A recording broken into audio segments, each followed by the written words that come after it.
All right, let's start with a live look at Capitol Hill today, where the Trump transition team continues to keep an eye on all the outstanding races as control for Congress hangs in the balance. Now, this all comes as CBS News now projecting the president-elect Trump will win the state of Nevada. That adds 6 more electoral votes to his overall tally against Vice President Kamala Harris. Now, Trump currently has 301 electoral votes. That's 31 more votes than the 270 needed to win the presidential race. Now, the president-elect secured 6 of the 7 battleground states after Election Day. Arizona, a big one, has yet to be called, and you can see to the left of your screen there, the control over the House is still up for grabs. Ballots continue to be counted in several key races across the country. Republicans need 3 more seats, just 3 more, to control the House, and if they win, that would mean the Republicans would control the House, the Senate, and, of course, the White House. Now, here are those 3 House races we're watching right now. Arizona's District 6. The state reports a difference of just 211 votes, with over 71% of the ballots counted so far. California's District 47, a slightly larger difference there. 616 votes separate the candidates, with over 75% of the ballots counted. And Iowa's District 1 has a difference of 797 votes. That race is nearly called with 99% of ballots counted. All 3 of these districts have the potential to change the House and, of course, Trump's ability to pass key legislation. So let's bring in Tom LoBianco for more on this. He is the co-founder and a national politics reporter for 24 Site News. Thank you so much for joining us, Tom. We knew the races would be close. We knew that. But what do you make of the key congressional contests being this close? Well, there are some surprises in there. Some of these areas, like throughout Pennsylvania, moved with the national trends that we saw towards Trump. Okay. But, that Marionette Miller Meeks over in eastern Iowa being very close. She's been in the House for a little while, the Republican. Very fascinating.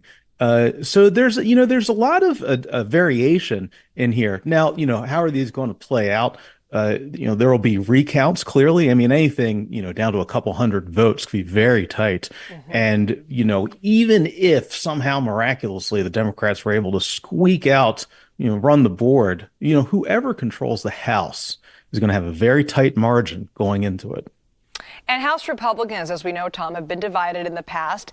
Can we expect to see the party more united for Trump's second term, do you think? Potentially. When I talk with my Trump world sources about this stuff, what's been really fascinating, you think back to the Republican convention in Milwaukee, has been the return of Kevin McCarthy. And this kind of gets to this dynamic with Mike Johnson as the speaker, potentially continued speaker. The focus will be on what the House Freedom Caucus does, what their numbers are going into this. But, McCarthy used to be very good at pulling people together. Johnson has been very good at keeping them together and also wrangling Trump. So those are the key dynamics I'm looking at. Well, Tom, I want you to take a look at this map because I think it's really interesting. It shows just how many counties across the country shifted to the Republican Party compared to 2020. Look at all that red there. What do you make of that change?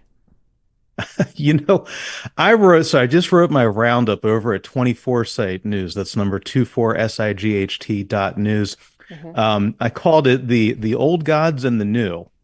And I left off with, because we're now seeing every election is when you see the movement that has already happened. And the first item I wrote about was the price of eggs, because it's one of these markers. It's a barometer of what people are concerned about. And in real time, what you showed there on the map is incredibly fascinating. That was people responding to the disruptions in the supply chains, the massive spikes in inflation that happened under Biden, and even the decrease in inflation, but really what people were paying for groceries. And this is an adage as old as time in politics. When you go to the grocery store, what are you paying? What are you seeing? Even I used to see it. I paid $7 for 18 eggs. It used to be $3. It might not make sense on a meta level with economists, but it's what people feel. And that thing The Trump people played into it continuously, and for whatever reason, the Democrats did not lean into it, and that was a massive wave. Yeah, the economy was the #1 issue on so many voters' minds this election, no question. Tom LoBianco, thank you so much for that reporting there. Meanwhile, Thank you. President-elect Trump making one of the first big decisions of his second term, tapping his campaign co-chair, Susie Wiles, to serve as White House Chief of Staff.